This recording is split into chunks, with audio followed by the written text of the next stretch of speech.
din yan dati. Di ba? Good foul. Tira ulit. Tira ulit. Tira ka ulit. Tira ka ulit.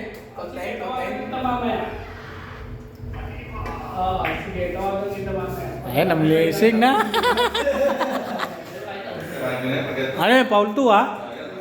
Uy, foul 2. Nakakasama ang pangilihan pag iniisip mo yung dalawang player. Hindi mo yung sinubukan sa bukusin.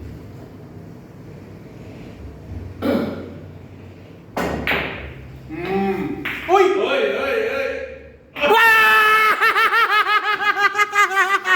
Nahulog!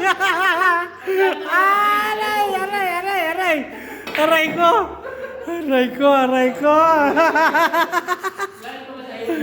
Aray ko! Isang tira lang! Pang-foul 3 mo na yun eh. Gimbal ka agad.